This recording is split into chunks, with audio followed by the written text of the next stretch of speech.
Sekali lagi, sistem desulfurase akan mereduksi sistem berubah menjadi tiosulfat. Nah, si tiosulfat ini akan mereduksi belerang menjadi hidrogen sulfida. Jadi tadi sistem desulfurase akan mereduksi siapa? Sistem berubah menjadi tiosulfat. Tiosulfat akan mereduksi siapa? Belerang berubah menjadi hidrogen sulfida. Ya. Nah, hidrogen sulfida yang ada ini akan membuat si media atau terbentuknya ya warna hitam pada media hidrogen sulfidanya. Kalau tidak ada si enzim sistem desulfurase tadi, akan terbentukkah hidrogen sulfida? Tidak. Kalau tidak, artinya tidak terbentuk warna hitam. Hasilnya negatif. Nah, si uji sulfur ini biasanya digunakan untuk identifikasi Proteus mirabilis, salah satu bakteri patogen juga pada manusia. Ya. Tadi ada beberapa yang sudah kita pelajari. Yang pertama apa? Uji katalase. Yang kedua, koagulase. Yang ketiga, oksidase. Yang keempat, urease. Yang kelima, sulfur, gitu ya. Nah, untuk bagian pertama ini 5 uji biokimia yang biasa digunakan dalam mengidentifikasi bakteri. Bakteri apa saja gitu ya, mau itu patogen ataupun tidak. Tapi dalam kasus kita sebagai prodi TLM lebih ditekankan pada identifikasi bakteri patogen gitu ya. Oke, untuk merefresh saya ingin bertanya dulu, untuk uji katalase hasil positif ditandai dengan apa?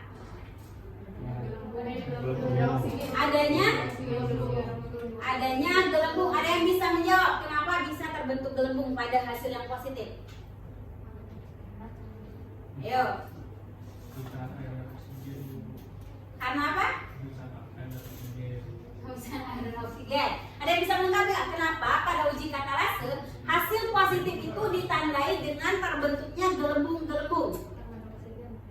Karena ada oksigen. Dari mana oksigennya? Karena dari itu Bu. Apa? Enzim Katalase memecah hidrogen peroksida yang akan menjadi air. Oke, jadi gelembung itu asalnya dari mana? Dari oksigen. Oksigen ini dapat dari mana? Jadi oksigen ini dapat ketika enzim katalase memecah hidrogen peroksida, merubahnya menjadi air dan oksigen. Nah, oksigen inilah yang muncul sebagai gelembung-gelembung yang kita artikan bahwa uji katalase kita itu hasilnya positif, gitu ya. Nah, biasanya digunakan untuk apa uji katalase? Untuk membedakan apa? Strepto dan stabilo. Jadi katalase ini biasa sering sekali digunakan untuk membedakan gitu ya. Dilakukan untuk membedakan apakah pasien ini gitu ya terinfeksi stabilo ataukah strepto. Kemudian ada uji lanjutan lagi. Kita dapat misalnya katalase positif, tapi kita nggak tahu nih ini stabilo yang mana, Staphylococcus aureus atau Staphylococcus yang lain. Maka kita lakukan uji koagulase, gitu ya. Uji koagulase hasil positif ditandai dengan apa?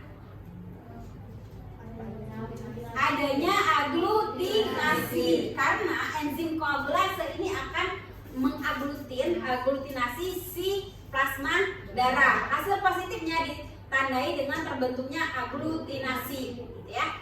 Kemudian uji yang selanjutnya apa? Uji oksidase. Uji oksidase ditandai hasil positif dengan warna apa? Warna biru atau ungu tua. Kok bisa terbentuk warna ungu atau biru tua tadi? Gimana ceritanya?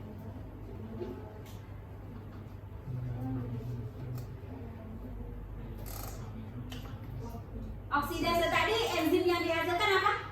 Yang positif itu sitokrom oksidase. Sitokrom oksidase ini akan mengoksidasi si donor elektron, merubahnya menjadi apa? Indofenol blue, gitu ya. Inilah yang akhirnya pada uji ini hasil hasil positif ditandai dengan terbentuknya atau perubahan warna biru atau ungu luar, gitu ya. Kemudian uji yang selanjutnya uji apa? Urease. Urease ini bisa digunakan untuk apa? Untuk identifikasi bakteri apa? Bakterinya Helicobacter pylori, gitu ya. Urease ini biasanya digunakan untuk identifikasi Helicobacter pylori. Hasil positif ditandai dengan warna apa? Merah muda pada medianya, gitu ya. Kenapa bisa terbentuk warna merah muda? Enzim apa tadi? Urease akan memecah urease ya. Urea menjadi amonia dan karbon dioksida.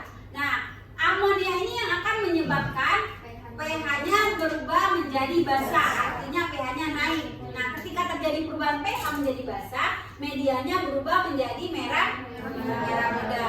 Oke. Yang terakhir uji apa tadi? Uji sulfur. Uji sulfur itu digunakan untuk apa? Sistem desulfurase, gitu ya. Mana bakteri yang menghasilkan enzim sistem desulfurase, mana yang tidak. Hasil positif ditandai dengan apa? Warna hitam pada media. Kok bisa warna hitam pada media terbentuk?